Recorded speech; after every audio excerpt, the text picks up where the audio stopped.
I'm about to tell you something that will completely shatter everything you've been taught about relationships and respect, and it's going to make a lot of you extremely uncomfortable. But the reason why you're invisible, the reason why you're taken for granted, the reason why people walk all over you, isn't because you're not good enough. It's because you've made yourself so available, so accessible, so predictable that you've become as valuable as free air. And here's the brutal truth that nobody wants to admit. Your mother lied to you. Your teachers lied to you when they told you that being nice, being available, being the guy who's always there for everyone would make you loved and respected. Instead, it made you forgettable. Let me ask you this. When was the last time you got excited about breathing? Probably never. And why? Because it's always there. It's unlimited. It's free. And that's exactly how people see you when you're constantly available. You become the human equivalent of oxygen, essential for survival, but completely taken for granted until it's gone. And this isn't just about dating. This is about understanding a fundamental law of human psychology that governs every interaction you'll ever have. Human beings are biologically wired to assign value based on scarcity, because in nature, the things that were easy to get were usually worthless, while the things that required effort were the things that could save your life. If you found a $20 bill on the ground every single day for a year, by the end of that year, finding $20 would feel meaningless. But if you found one once every 6 months, it would feel like winning the lottery. The money hasn't changed in value, but your perception of its worth has shifted dramatically based on how easy it was to obtain. And this same principle applies to your presence, your time, your attention. When you give these things away freely to anyone who asks, you're essentially training everyone around you to see you as worthless.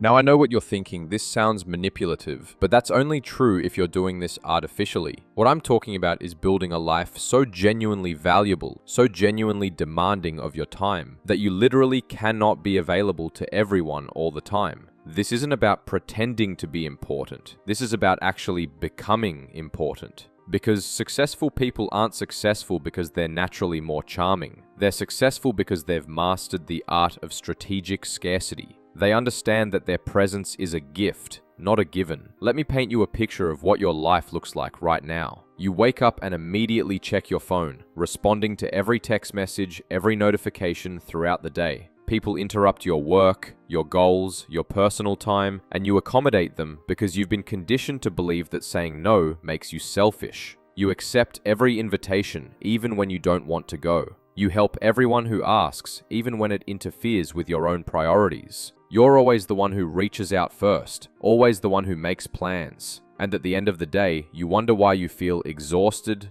resentful, and invisible. Now let me show you what your life could look like instead. You wake up with clear priorities and boundaries that you protect without apology. When people want your time, they have to earn it. When people want your attention, they have to deserve it. You become selective, not because you're trying to hurt anyone, but because you finally understand that your time and energy are finite resources that must be invested wisely. And suddenly people start treating you differently. They start respecting your time. They start appreciating your presence. They start seeing you as valuable. The first step is understanding that you must build a life worth being unavailable for. You need to develop skills that require your full attention. Pursue goals that demand consistent effort. Build relationships that deserve your investment. Engage in activities that contribute to your growth, whether that's advancing in your career, mastering a craft, maintaining your physical health, or pursuing interests that expand your capabilities. When you have real priorities, real commitments, real goals that matter to you,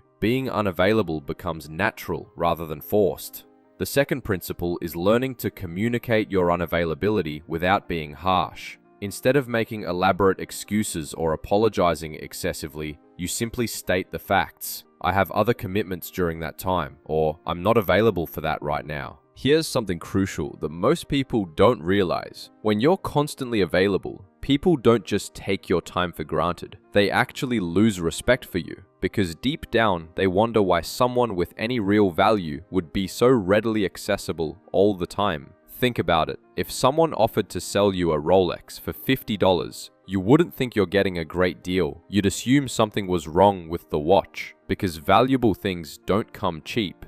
The professional world offers the clearest examples of this dynamic. The employees who are always available for every meeting, every last-minute request, are often the ones who get taken for granted, overlooked for promotions. Meanwhile, the employees who are more selective about their availability, who protect their time for high-impact work, are often perceived as more valuable and competent. This doesn't mean being unreliable, but rather being strategic about which requests deserve your immediate attention. One of the most powerful aspects of strategic unavailability is how it forces others to step up and take more responsibility for their own problems. When you're constantly available to solve other people's issues, you inadvertently enable their dependence on you, while preventing them from developing their own capabilities. But when you're less readily available, people are forced to think through their problems more thoroughly and only seek your input when they truly need guidance. This creates stronger, more respectful relationships.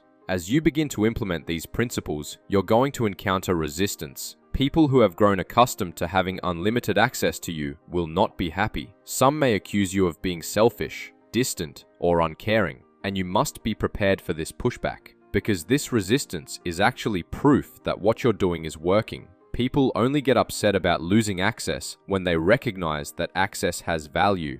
The ultimate goal isn't to become isolated or to punish others. The goal is to ensure that when you are available, your presence is valued, appreciated, and reciprocated. It's about creating relationships based on mutual respect rather than convenience. When you master the art of being strategically unavailable, the time you do spend with others becomes more intentional, more meaningful, and more satisfying for everyone involved. Remember this: your time, energy, and attention are the most valuable things you possess. They're more valuable than money because you can never make more time. Once you understand this fundamental truth and start protecting these resources accordingly, you'll find that your relationships deepen, your opportunities multiply, and your sense of self-worth grows stronger. Because you're no longer seeking validation through constant availability. You're commanding respect through strategic scarcity. Thank you for watching.